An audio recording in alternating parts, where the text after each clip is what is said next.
Remember when your mom did Jane Fonda workouts in neon spandex right in the living room? And sloppy joes were a full contact sport, not a meal? The 1980s were the best time to be a kid. Loud, weird, and totally unsupervised. These are 50 adventures only 80s kids remember. Starting with number 50, sliding across the floor in socks. Thanks to Tom Cruise and Risky Business, hardwood floors became runways. Every kid in the 80s tried sliding across the house in oversized shirts and tube socks. It didn't matter if you fell or smacked into the couch. For that one moment, you were a rock star. Bonus points if you nailed the pose at the end. Number 49, Capri Sun challenges. Drinking. Capri Sun wasn't just a refreshment, it was a tactical mission. You had one silver pouch, one tiny straw, and about a 50-50 chance of stabbing it through the bottom. But if you got it right, that sweet cold burst of Pacific Cooler made lunchtime feel like a party. Number 48, HeMan versus Skeletor battles. Bedroom floors transformed into battlefields. On one side, HeMan and Battle Cat. On the other, Skeletor and his minions. Action figures in hand, kids created epic sagas that stretched across toy boxes and under the bed. Number 47, making mixtapes on cassette. Before Spotify, love was measured in rewinds and record buttons. You'd sit by the radio, finger hovering, waiting for just the right song. If the DJ talked over the intro, you'd curse under your breath and start over. Making a mixtape was an art form and sometimes a full-blown emotional journey. Number 46, trying the moonwalk and failing. After Michael Jackson moonwalked on live TV, every kitchen floor became a dance stage. Kids would slide back in socks, stare at their feet, and ask, "Did I do it?" The answer was always no, but the effort, iconic, and occasionally, hilarious. Number 45, Saturday morning cartoons and cereal sugar bombs. There was no streaming, no rewatch button. If you missed Thundercats or the Smurfs, that was it. You'd wake up early, pour a bowl of cereal with more sugar than nutrition, and plant yourself in front of the TV. That lineup, pure magic. Number 44, trading garbage pail kids behind the teacher's back. They were disgusting, rude, and absolutely perfect. Garbage pail kids weren't just cards, they were mini pieces of outlaw art. With names like Atom Bomb and Snotty Scotty, these grotesque masterpieces got banned in classrooms, which only made them more valuable. Number 43, firing up the Atari 2600. The joystick was simple, the graphics were even simpler. But when you loaded up Frogger or Space Invaders, it was magic. This was where home gaming began. Just one red button and a whole universe to conquer. Number 42, building a dream world with Trapper Keepers. A binder? Not in the 80s. Trapper Keepers were loud, proud, and full of personality. You'd flip open the Velcro, reveal your glitter pens and secret notes, and know you were the coolest kid in class. Picking your design at back-to-school time felt like choosing your identity. Number 41, hunting for movies at Blockbuster. Before Netflix scrolls, there were Blockbuster aisles. You'd walk through rows of VHS tapes with your family, bargaining over what to rent. The real prize? Finding a new release still on the shelf. And yeah, those Be Kind Rewind stickers, they weren't a suggestion, they were law. Number 40, making a choose-your-own-adventure book. Last all week. You weren't just reading, you were navigating. Do you go left into the cave or right into the jungle? One path led to treasure. The other, a tragic end involving lava. These books weren't just stories, they were decisions. Big ones. Number 39, clipping friendship pins to your shoelaces. Each one told a story. Tiny safety pins covered in colorful beads, gifted from friends or crafted in secret. You'd trade them, lose them, cry over them, and sometimes even match them with your best friend like it was a pack sealed forever. It was the 80s version of social currency. Number 38, trying to beat the Oregon Trail and dying anyway. You started with a dream and a covered wagon. You ended up with dysentery. This wasn't just a game, it was the game. A lesson in survival and more often in failure. But somehow, watching that pixelated ox cross the river was always worth it. Number 37, blowing on Nintendo cartridges like a shaman. Yes, we know, this one's technically NES, but 80s kids owned it. If your game glitched, the ritual began. You'd yank the cartridge out, blow on it like you were summoning spirits, then shove it back in and pray. Half the time it worked, the other half, you just blew harder. Number 36, trying to catch ducks on the TV with a plastic gun. Duck Hunt was wild. That orange zapper, revolutionary. You'd shoot at the screen, hear the satisfying ping, and then get mocked by that snarky cartoon dog. Nobody forgave that dog, nobody. Number 35, practicing with a koosh ball in class. It was squishy, it was silent, and it lived in every desk, backpack, or locker. Koosh balls were the unofficial fidget toy of the 80s, perfect for tossing, stretching, or nervously clutching during pop quizzes. Number 34. Sipping on Jolt Cola. Like you were breaking the rules. All the sugar, twice the caffeine. That was the promise of Jolt. It was marketed to students, gamers, and rebels. Drinking it didn't just give you a buzz, it made you feel like you were living dangerously, even if you were just doing homework. Number 33. Rocking a side ponytail with a neon scrunchie. Fashion wasn't subtle in the 80s, and nothing said, "I'm with it," like a side ponytail. Whether you were heading to school or an aerobics class, flipping your hair to the side and locking it in with a glittery scrunchie was the move. Number 32. Swapping stickers. During recess like they were gold. There were glitter ones, fuzzy ones, puffy ones, and of course, scratch and sniff. You'd flip open your sticker album like a sacred text, showing off rare pizza-scented gems or shimmering dolphins. Sticker trades were strategic and intense, and occasionally heated. Number 31. Blowing into a glowworm and using it as a nightlight. Soft, squishy, and a little weird, glowworms were your first sleepover buddy. Squeeze its belly and the face lit up like magic. It didn't say much, but it made those dark corners a little less scary. Number 30. Begging your parents for a Cabbage Patch Kid. Each one had a name, a birth certificate, a story, and if your parents scored one during the holidays, they were heroes. Stores sold out, fights broke out, and once you had one, you took it everywhere, even into the bath, which, in hindsight, was a terrible idea. Number 29. Trying to balance on a Pogo Ball and failing gloriously. It looked easy. Stand on a rubber ball, bounce around, and have fun.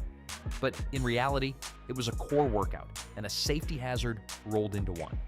The few kids who actually mastered it were instant legends. The rest of us face-planted. Number 28. Chewing bubble tape like a champion. 6 feet of gum, all for you, not them. That's what the rapper said, and that's how we treated it. We'd unroll the pink spiral and try to fit as much in our mouths as possible. Flavor lasted maybe 3 chews, but the bragging rights? Eternal. Number 27. Watching the Goonies and then planning your own treasure hunt. Mikey, Mouth, Chunk, Data. They weren't just movie characters, they were a blueprint. After watching the Goonies, you had to dig in your backyard or sneak into the neighbor's shed, convinced there was treasure just waiting. Spoiler, there wasn't. But the adventure? Real. Number 26. Biting into a pudding pop on a hot day. Creamy, icy, and somehow always slightly freezer-burned, Jell-O pudding pops were the treat of champions. They melted fast, stuck to your fingers, and came with commercials that made you believe you were eating something classy. Spoiler, it was just frozen pudding, and it was glorious. Number 25. Using a Viewmaster to travel the world. Click, flip, wow, that's all it took. Whether it was photos of the Grand Canyon, Mickey Mouse, or dinosaurs, the Viewmaster turned any afternoon into a trip around the world. No plane tickets, just imagination. Number 24. Playing with Shrinky Dinks and hoping they didn't curl too much. They started out as floppy sheets of plastic you could color with markers, but once you popped them into the oven, boom, miniature masterpieces. Watching them shrink behind the oven door was part science experiment, part suspense thriller, and yeah, sometimes they curled up and folded in half, but even then, it was still kind of cool. Number 23. Trying to catch all the McDonald's Happy Meal toys. You weren't eating a burger, you were chasing a collection. Whether it was Muppet Babies, Hot Wheels, or changeables that turned fries into robots, 80s Happy Meals came with missions. You'd beg to go back until you got the full set. Sometimes you even ended up with doubles and traded them like currency on the playground. Number 22. Going full ninja with a pair of moon shoes. They looked like mini trampolines strapped to your feet. You'd hop around like a kangaroo on caffeine, convinced you were defying gravity. In reality, you were one uneven sidewalk away from a sprained ankle. But hey, it felt like flying for a second. Number 21. Spraying aquanet like your hair was a fortress. If your bangs didn't move in a wind tunnel, were you even trying? Aquanet turned regular hair into rigid sculptures. Everyone's bathroom had that giant can with the purple label. One spray and you were good for the day. Or possibly the entire week. Number 20. Reading Highlights magazine at the doctor's office. Whether you were sick or just tagging along, Highlights was always there. You flipped straight to Goofus and Gallant, judged their choices, then got lost in a hidden pictures puzzle that was way harder than it looked. It made waiting room boredom a little more bearable. Number 19.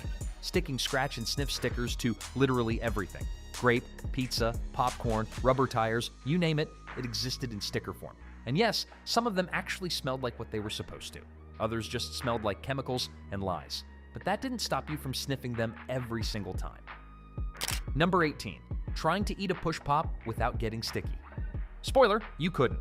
These neon plastic tubes dispensed sticky sherbet one lick at a time and somehow always ended with your fingers glued together. But when you pulled one out during recess, you were the boss, even if you had orange sugar on your chin.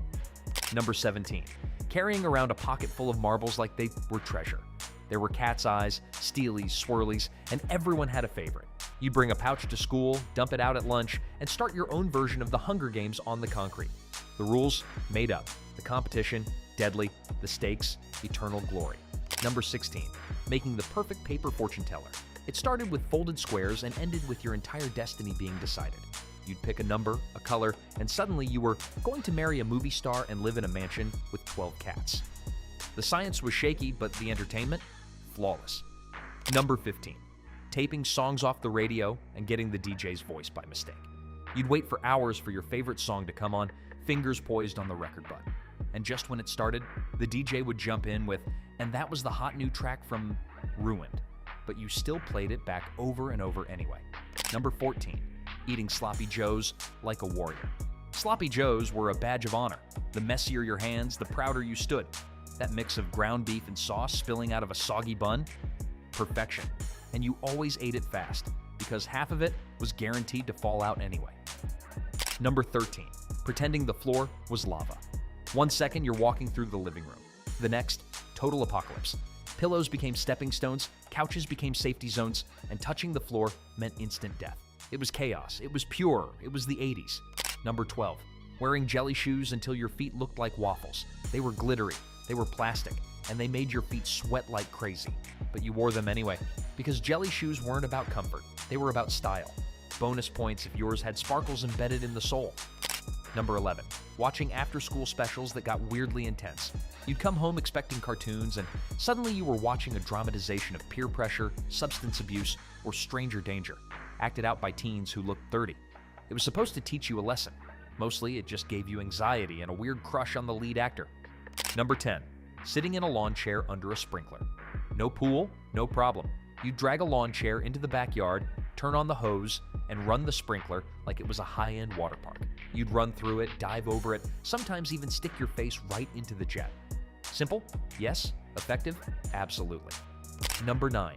Making macaroni art that belonged in a museum, according to Mom. You'd glue dry noodles onto cardboard, sprinkle glitter on top, and boom, modern art. Sometimes it was a heart. Sometimes it was abstract. But it always went on the fridge, because in the 80s, every masterpiece deserved a magnet. Number 8. Doing aerobics with Mom in the living room. Jane Fonda tapes, neon leggings. Let's get physical playing on the stereo. You didn't really know what aerobics was, but when Mom started jumping and stretching, you followed along. The living room turned into a dance studio, and the dog, terrified. Number 7. Wearing slap bracelets until they were banned. They looked innocent, a little strip of colorful plastic. But the second you slapped it against your wrist, snap, it wrapped tight like a coiled snake. Everyone had one, then 2, then 5, until the school said no more after someone got a mysterious scratch. Still worth it. Number 6. Pretending to be a spy with a spy tech kit. There was a lie detector that didn't work, a voice changer that sounded like static, and night vision goggles that were just tinted green plastic. But when you wore that gear, you were on a mission, even if it was just spying on your little brother. Number 5. Eating ice cream from a truck with no name. You didn't need branding, just that distant jingle growing louder down the street. You'd grab whatever loose change you could find and chase the ice cream truck like your life depended on it. The Screwball, the Choco Taco, the Rocket Pop, every choice was elite. Number 4. Playing with Light Bright and turning your room into a glow show. Tiny colored pegs, a black screen. And suddenly, you're an artist. Light Bright turned a rainy afternoon into a masterpiece until you spilled the whole tray and had to find 300 pegs in the carpet. Number 3. Getting hypnotized by the lava lamp at your cousin's house. It was warm, it was glowing, and it didn't do anything, but you stared at it for hours anyway. The blobs would rise, separate, and melt back into each other like a slow-motion dream. Somehow, you always left feeling a little more relaxed or really dizzy. Number 2. Begging for one more ride on the sit and spin. It was just a round disc you sat on and spun yourself in circles. That's it. But once you got going, it felt like the world melted away, until you stood up and realized you were definitely gonna puke. And finally, number 1. Living the whole summer outside, no phones, no screens, Just bikes, sprinklers, and the occasional scraped knee. You left the house in the morning and didn't come back until the streetlights turned on. You drank from the hose, you played tag until you collapsed, and you never once checked the time. You didn't need much in the 80s to have an epic adventure. Just a cassette player, a pair of Velcro shoes, and maybe a glowworm or two. So how many of these do you remember? Let us know in the comments, and don't forget to subscribe for more flashbacks just like this.